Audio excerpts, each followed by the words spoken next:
Welcome into Jets Overtime, presented by SiriusXM. I'm your host, Caroline Hendershot, alongside Eric Allen and Quincy Enunwa. Gentlemen, the Cardinals have defeated the Jets 31-6. The Jets now dropped to 3-7. What are some of your initial thoughts on today's game? Very disappointing. Both these teams scored on each of their first two possessions, but the Cardinals ended up with touchdowns, and the Jets settled for field goals. At 14-6, I thought this was a microcosm of this entire game, a sequence here where the Jets had the Cardinals look like they were going to get them off the field on a third down. Instead, Trey McBride broke a tackle attempt by Quincy Enunwa, leaped over a Jets defender. The drive continues. A couple plays later, Quincy Williams has a sack, a blindsided sack of Kyler Murray. The ball is loose. His helmet goes off. He's able to hold on to the ball. And then a few plays later, he's throwing a touchdown pass to Marvin Harrison. It is 21-6. The Jets did not have any answers for the Cardinals' offense today. And the Jets' offense, while they moved the ball a lot today. They did not finish. Yeah, absolutely. At first, I want to say I definitely didn't make that tackle. Neither did they, right? Like, it was just a tough day for them overall. Those guys, I felt like the Cardinals' day felt like the Jets' second half last week, right? Like, I think everything was going right for them. I mean, you talk about that missed tackle into a 15-yard gain, going into the sack that was a fumble. Talking about the refs missing two calls there. It just, everything was going their way, and for the Jets, they couldn't figure it out. You had multiple long drives, so it felt like the offense had something going, but they couldn't finish, couldn't capitalize. 2 field goals is not enough. You can't win with 6 points. Aaron Rodgers mentioned that in his post-game conference. But, yeah, just overall, just not a great showing from this team. Defensively, couldn't get any tackles, couldn't get guys down. And, again, one of the biggest stories for this team is that they can't get any turnovers. And you can't win if you can't take the ball away. Ultimately, it just was not good team effort. I will say the total net passing yards in the first half, the Cardinals had 192 and the Jets had 31. So what was maybe, I know we were talking about they did move the ball, but what was that detail that was missing in the red zone? Good catch by you, by the way. I'm sitting next to my guy here, and I got to give him some love. But, yeah, I just thought the Jets had opportunities for momentum, and they were not able to. First off, defensively, you're never going to win a game when your opponent scores 31 points on the first 5 possessions. That was 4 touchdowns and a field goal. I thought Kyler Murray was masterful, and they did a lot of great things on the ground. With that being said, the Jets' tackling was not up to snuff. And, again, you have little room for error offensively. Aaron Rodgers and the Jets, they moved the ball consistently with these long possessions, but then it just would get all, bogged down. Q. Yeah, I mean, honestly, everything that we knew that the Cardinals were good at, they did today. Like Kyler Murray getting out of the pocket, James Conner running. He didn't have a huge game, but overall for an offense, they had 147 yards rushing. That looks good on paper, and it looked good on the field as well. And then Trey McBride, right? That was their leading receiver, and he did a great job making plays, not only against man, but also against zone. Some good passes there, some good catches there. They just really did a good job on offense. And then defensively, we knew Budda Baker was going to be the guy that they needed to watch out for, and he was all over the field making plays. The blitz, they couldn't handle it. I don't think there's enough creativity. Now, I'm going to say what all the players and the coaches say, I need to watch the film to really kind of digest it and know what happened. But just watching the film, just watching the plays, it felt like there was no creativity on offense. When you see the blitz coming, it felt like it was very static. Hey, you guys just make the play for me. Let's get into open. It was kind of what we saw in the beginning of the season. I felt like they were kind of getting a little creative when Todd Downing took the plays over, but today just felt very static, felt very familiar to the beginning of the season. So how do you kind of bounce back from this, Q? You've been in locker rooms before aplenty. Yeah. Now, I'm sure the tone in this locker room isn't an excited one, obviously, but how do you still have those 8 games left in the season. How do you come back from this? I mean, everybody's going to say the cliche thing. I still got to get paid. I'm still here to do a job, and ultimately I got to worry about what's right in front of me and the culture, what's right in front of me. I can't think about what just happened. I have to immediately flip the page and go into the next game, watch this film, digest it, see what I could have done better, because it's never as bad as it looks, right? A lot of it is just technique stuff that they can fix. But overall, like if we're looking at it globally, there's a lot of things they need to fix. But I think as a team, you just have to worry about those small things and hope that you can get those wins and stack them. It's just very disappointing when you look at the big picture because just a few weeks ago, the Jets were 2-3. They were hosting the Buffalo Bills on Monday Night Football. The Bills came to town 3-2. And now, a few weeks later, the Jets are sitting here at 3-7. And you got the Bills atop the AFC East again with an 8-2 mark. And who would have thought that? Because you go back to MetLife Stadium, that Monday night game, you got a chance for a lead in the second half. Right. There's so many opportunities, and now it's so disappointing coming off the effort last Thursday night against the Texans where the Jets just took charge in the second half and had all this momentum.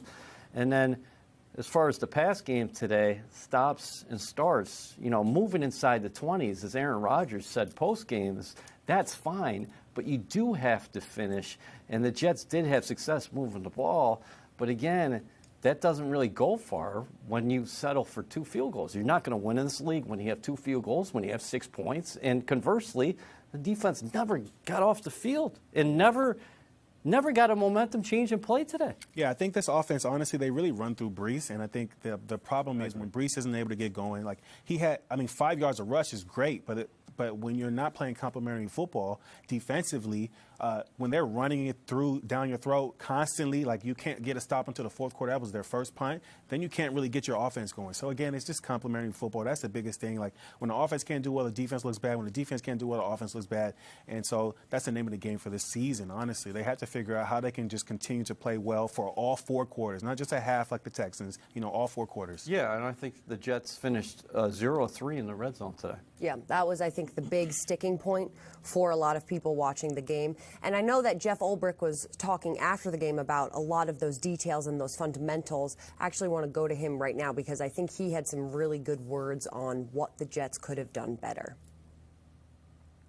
All right, start with the injury report. Tyron hit the neck, didn't come back in. Olu went in for him, did a good job. BE had the concussion and didn't return. He'll be in the concussion protocol. Overall, after a long layoff there, they were not prepared to play. We didn't execute even close to our standard, and that falls on my shoulders 100%. I didn't do a good enough job of getting these guys ready. I thought the physicality and the effort was fine. That was not the issue. It was execution, and then that was all 3 phases. So until we get that right, this thing will not turn. Jeff, obviously it's a tough day on defense. Just talk about some of the struggles that they were kind of doing on those 5 straight series where they scored. Yeah, I mean, it comes down to our base fundamentals, and obviously I did a poor job of getting us ready for this team in that way, tackling, edge setting, getting off of blocks, and then I got to continue to try to find ways to put them in a better position to be successful. Jeff, you can't tackle guys. I appreciate you're taking the blame here, but why? What's going on with the tackling right now defensively? Yeah, we got to work it. We got to get better at it. I thought we made a huge emphasis of it this week. Obviously, not enough. So we got to continue to take the extra step. We've got to wrap. We got to get population to the ball. The core foundation of this game from a defensive perspective. We got to get back to that. You had the second half against Houston where everything looked so right. You guys were so loose this week. Broncos lost earlier in the day, kind of closing the gap with the second spot in the wild card. How does all that happen and then this happen? I'm going to take a hard look at myself and really look inward and what I could have done better, in the preparation for this game because something was off. I thought the energy was fine. The energy was not the issue. I didn't think that like I said, I didn't think the strain, the effort, the physicality, that wasn't the issue either. It was just the fundamentals, the base fundamentals, the technique, and that will win you games and that will lose you games if you're not on point with that. So we just we got to be better in that way. Offensively, when you look at Aaron, it just looked like he wasn't looking down the field. I don't know if it was a protection issue at all. It was just mostly, before you guys got far behind, a lot of dump offs. What was going on there? Yeah, I thought we did a good job sustaining drives early. We had 2 long drives and a 10-play drive and an 11-play drive, I think, or 11-play or 12-play, regardless. Sustained drives, and we knew that was going to be a big part of the keys to victory this week, especially knowing what they could do offensively from a run game perspective. We just didn't finish in the red zone. You got to finish 0 for 3 early there, and field goals aren't good enough against a team like that. With a future Hall of Fame quarterback and receivers of the caliber of Wilson and Devontae, you guys didn't have an explosive play all day. I mean, I think 15 yards was the longest play. I mean, is that a head scratcher to you? Yeah, they know that, and we know that, and that's every human being on that offense, and myself included, as far as the plan is concerned, how the game is called, and then the execution by the players. So that's a collective failure by all of us. It looked like you were going to have a stop. All right, Jets fans, get ready for an AFC showdown at MetLife Stadium. Be there when Aaron Rodgers and the New York Jets host Jonathan Taylor and the Indianapolis Colts, presented by JetBlue on Sunday, November 17th at 1 p.m. A limited number of single-game tickets are still available, and you can lock in yours at nyjets.com/tickets. All right, we just heard from interim head coach Jeff Ulbrich, and he said, a lot of the fundamentals weren't there. Those have to be better. And again, they emphasized tackling during the week, so he's going to go back and look at that because that was something that they had stressed, but it didn't come out the way that he had wanted it to look. But now we're going to go inside the film room queue. Why don't we take a look at one of the plays that you liked in the second quarter? Yeah, definitely. I feel like this play had a lot of potential to be a turning point for the game. Unfortunately, it didn't, but it's a great play to break down for this defense. So one thing that we're going to see here is it looks like it's a one-high safety look, man coverage. It's a confusing play for the quarterback. You have those tight splits. So, again, like I said last week, it's a potential for blitz.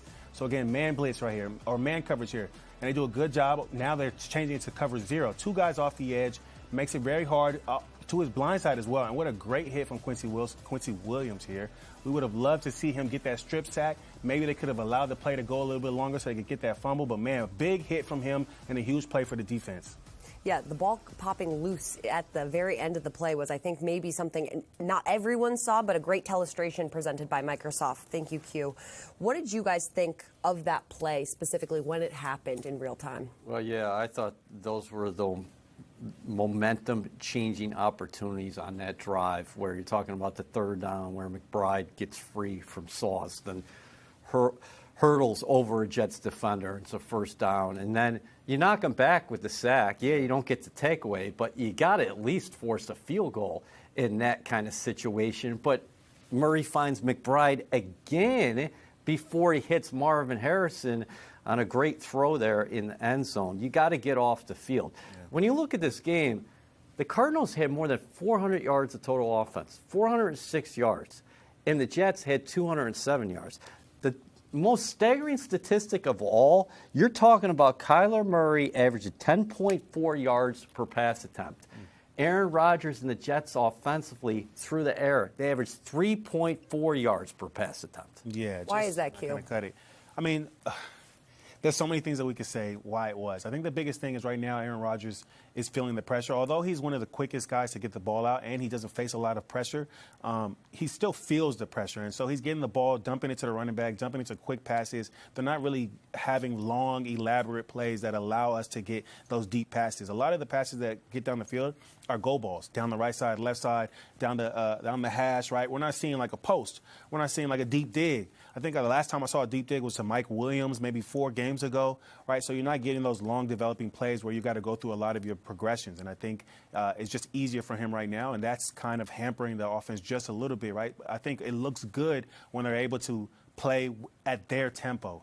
But when they have to play at the other team's tempo because the defense isn't getting those stops, then you get plays like this and days like this. I think it's really hard. You're looking at the game summary right now. There's the passing numbers. And Arizona, who we talked about throughout the week about their ground game, they finished with 147 yards. I think it's really hard to score in the National Football League if you're depending on 10-play, 12-play, 13-play drives. The Jets have to score. Every team has to score at times from 20, from 30 yards. And right now, the Jets are depending on going down the field a few yards at a time. And that's so difficult to do on a consistent basis. Absolutely. And it looks a lot better when the defense is holding up, right? Then you're like, okay, I'm taking down time of possession, right? Those are the drives you want. Those are those 4-minute drives that we talk about, right? The ones that you end the game with. But when the defense isn't holding up, again, complimentary football, like it's a lot of the things we're going to be talking about is cliche, right? Like it's you. But it's true. Yeah. I mean, the the game of football is simple. It's a difficult game, but it's very simple. Like there's not too many things you have to really think about. It's really A, B, C, D. Like it's elementary, But when you're not able to execute, and that's why you hear so many times after the game, we didn't execute, because it doesn't really matter what's called. If you don't execute those plays, then you can't do anything. And that's what happened today. There was no execution. You'll hear a lot of the guys say that. There was no execution. You didn't execute the tackles. You didn't execute the defense, right? You allow plays like this to happen up the seam. You allow plays like this, right, where a guy's wide open over the middle of the field. So they know that. It's all execution. They saw what they had the potential to do last week, and they could not come up with it today. I think there was a stat at the end of the third quarter that the Cardinals had 17 plays of 10-plus yards. So that speaks to the explosive dynamic that they had, where it's much harder for the Jets to move the football. And I actually, go ahead. And you can argue that they don't even have more explosive players than the Jets, right? The Jets probably have more explosive players. They just are not executing. And, I think it's going to be something to watch. I really want to see how they come out next week against the Colts. They should be angry that they're no longer in prime time, right? They should be angry that this is what's going on for them. They should come out with their hair on fire. They should start fast, because that's what they need to do. That's an outstanding point right there about the explosive players, because when you have a guy like Breece Hall in the backfield and you got a guy like Garrett Wilson, the expectations are more than you're just going to score 6 points. Yes, give the Cardinals a lot of credit. Absolutely. They came out ready to play today, but the Jets should be better than this. Yes, 100%. I don't think anyone disagrees with that point at all. I do want to emphasize that there's a stat that I don't think you have to kind of give the Cardinals credit where credit is due. This was the third consecutive home game for the Cardinals where they did not allow a touchdown. So that was the Chargers, the Bears, and now the Jets. So they have been playing also their defense at a very elite level. Now, I do want to ask you, Q, that deficit at halftime, 24-6 was the score going into half. Was that just too big of a hole to climb out of? I don't want to say that, but I think a lot of times it does feel that way. Like, I think when you have a tough season, it's hard to kind of pull yourself out of those holes. Like, you don't have that same momentum. You don't have that same enthusiasm. Like, we saw that last week of them pulling themselves out, but it was a 7-point game, right? When you feel like it's right there in your grasp and you continue to miss the tackle, miss whatever it is, it just continues to wear you down. I mean, everybody out there is human. There's mental aspects to it, and you can only stay up so long, right? You need some kind of external motivation, and it didn't come. The internal motivation was already being lost. You could tell. Like, the guys weren't able to make those plays and finish those plays, and they could not find the external motivation either. So I think once that happened in the second half, you got a guy, 17 straight completions. I mean, he's beating you up. Offensively, the running backs are James Conner is a bruiser. We knew that going into it, and that's the type of game where you get really worn down, not just mentally, but physically as well. So, they got to go back to the drawing board and figure out what they need to do. Talk about setting the tone. The Jets won the coin toss. They elected to defer. Yeah. That put Murray on the field. You better get off the field after you defer. Instead, they go down and score. And that was a great question, Caroline, in terms of, hey, was that deficit too much to overcome? Well, actually, to start the third quarter, the Jets moved the ball all the way down to the Arizona 3. They had a 2nd and goal from the 3-yard line. Yeah. You have to get in those situations. It was 24-6. If you get in there, it's 24-13, and you have about 25 minutes a game left to be played, so you can put some game pressure on these guys. Yeah. Instead, you don't convert, and they come right back down the field, and they score a touchdown. Yeah, I think that was definitely a tough part because, like you said, you have to score when things like that are happening. But let's hear from quarterback Aaron Rodgers and his thoughts at the end of the game. Aaron, just how shocking is this result? Disappointing. Yeah, disappointing. Had some chances early on to make it stay close, and just disappointing. Without watching the film, but just coming off the field, what do you feel like was the biggest problems offensively? Situational football, third down, red zone. What happened to you when they took you into the tent? They called from upstairs and said I had to get checked out by the unaffiliated neuro person. Why have you guys had such a hard time coming off these 10-day stretches? You come off when you come out of these games, it seems like the energy's not there. Yeah, I don't know. Good question. I'm not sure. I don't have a great answer for you. I'm sorry. What's your level of frustration right now? Listen, it's been a lot of emotions this year for sure. thought, after a big win Thursday night, nice long week, we were going to come out with a lot of energy and win the game, and we just, we didn't come out with great energy on either side of the ball. And offensively, you're not going to beat anybody scoring 6 points. How does that happen, Aaron, when everything's looking so low and then you kind of have a game that reflects the energy, like you said? Yeah, I don't know. I'm not sure. Offensively, I feel like, we had a good week of practice. We liked the plan. Just, they played really good on defense. We didn't sustain, we didn't score 7 in the red zone. I missed a couple throws for sure. And situationally, we were just really bad. Aaron, on the play to Devontae in the second quarter when you guys were down in the red zone there, it looked like he stopped. Was that what happened on that situation there? Which one? You kind of threw to the left. Devontae was on third down in the second quarter. He had kind of stopped, and it looked like maybe he stopped on the inside and he went outside there. You guys ended up a field goal. Yeah. Is that just a miscommunication or? Trying to think exact play. I think he was probably right on that one, and I was trying to get the ball out quick. I was kind of hoping he maybe break off his route, but he was at the right depth. You completed only one pass over 10 yards in the air. What led to that? A lot of things. We had a few chances. Missed the spot a couple times. Didn't. I don't think we handled the noise and the empty pressure that they brought very well. 3 and 7. I'm sure you know the math isn't in your guys' favor at the moment for a playoff run. How do you process that as a team, or approach that as a team? We just got to focus on what's in front of us and beat the Colts, and then get to the bye and sort some things out. And we got a couple West Coast opponents coming out for 1 o'clock games, and we got 1, 2, 3 division games. So a lot still in front of us. Aaron, any thoughts on what you saw? Lots still in front of the Jets for sure. The Jets and the New Jersey Lottery are giving 5 lucky fans the chance to have the ultimate game day experience for Rams versus Jets on December 22nd. Text lottery to 26154 to be entered for the chance to win 2 tickets to the game and $50 worth of scratch-offs. 3 grand prize winners will also receive an on-field experience for 2.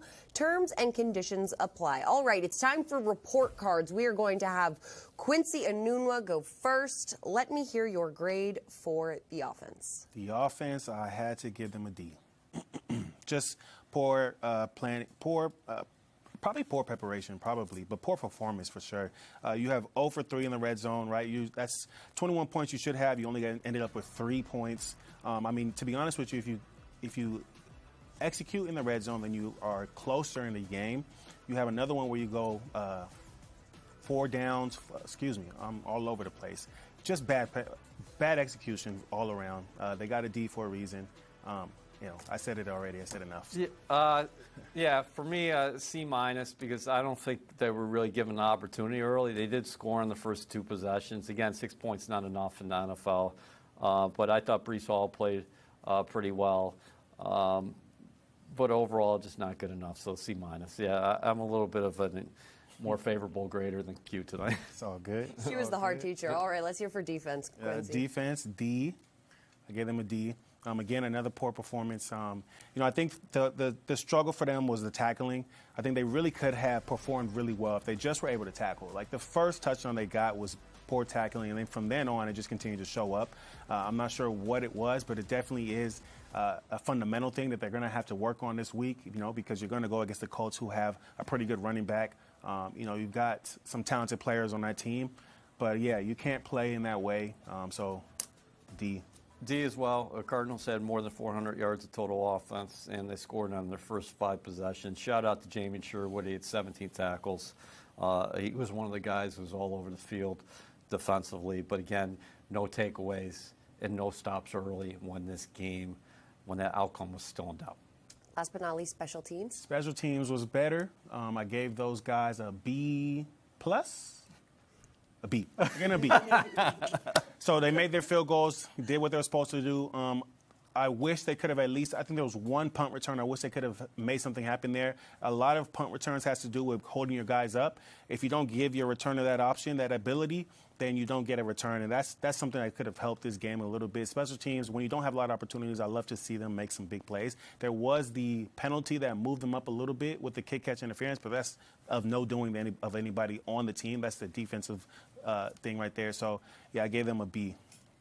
I'm doing, I think I went with the C, didn't I? Yeah, let's punch it up there.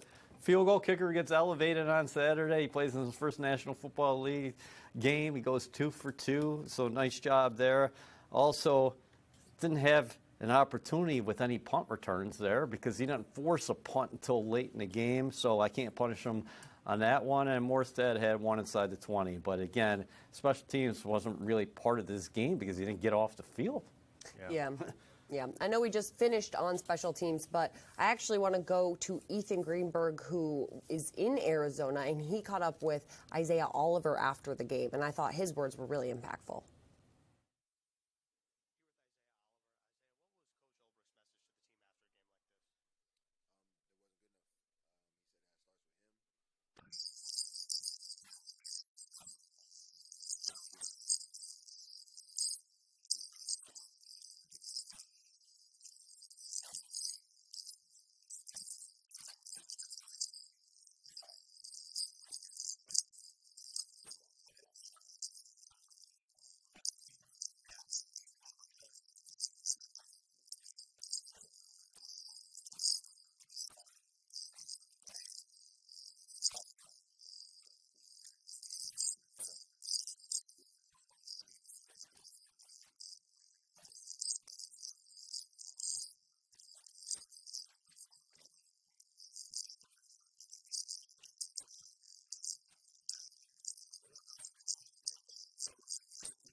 All right, I know we've talked about this before, but the Jets have introduced Jets Uncorked, a premium Cabernet wine and the ultimate collector's item for every fan. Elevate your tailgate with the perfect addition at nyjets.com/wine. Bleed green, drink red. Now, I know we just heard from Isaiah Oliver. Gentlemen, do we have any comments and last final thoughts for tonight? It's very disappointing where the Jets are at overall after 10 games, 3-7, and where they are here Sunday night after having a mini bye and getting some momentum and looking like the team they wanted to be in the second half against the Texans, where Aaron Rodgers got the pass game on track and the defense got after C.J. Stroud. Here today, this afternoon in the desert, Kyler Murray was masterful. He was the best player on the field. Jets defensively did not play up to their standards. The tackling was not good enough. And then offensively, yes, they moved the ball well inside the 20s, but that's just not enough in this league. So Quincy and I talked about this even before coming on, is that the complementary football, that has proved to be elusive for the Jets. Remember, again, I go back to week 6. You're 2-3. You got the Bills there at MetLife. You got an opportunity to be tied atop the division. Now the Jets are 3-7, and they got one game left before the bye. It's a tough situation. Yeah, definitely. I mean, Isaiah Oliver kind of said everything I've been saying this whole show. Poor execution, and that's what they're going to always say, because that's the only thing you can really say after a game is poor execution until you watch the film. But just off the strength of watching what we saw, it's not good enough, right? And I think the Jets know that. They have to figure out what they can do going forward. But poor tackling, let's give it up to Arizona. I mean, they're a good team. They are a good team, right? There's a reason why they have the record they have. There's a reason why they are where they are. They did not have any injuries in order for them to kind of be have less firepower. So that's one of those things you have to kind of face, is that, when you face good teams, you have to play at at your peak, at your top. And when the offense isn't putting points on the board and the defense can't stop anybody, then you're not going to get into a battle. It's really just a one-sided thing, and that's what we saw today. Yeah, you guys summed it up pretty well. The next time that you will see us will be next week. That's all from us tonight in the Audi Performance Studio. We will see you when the Indianapolis Colts come to town to MetLife Stadium to take on the Jets at 1 p.m.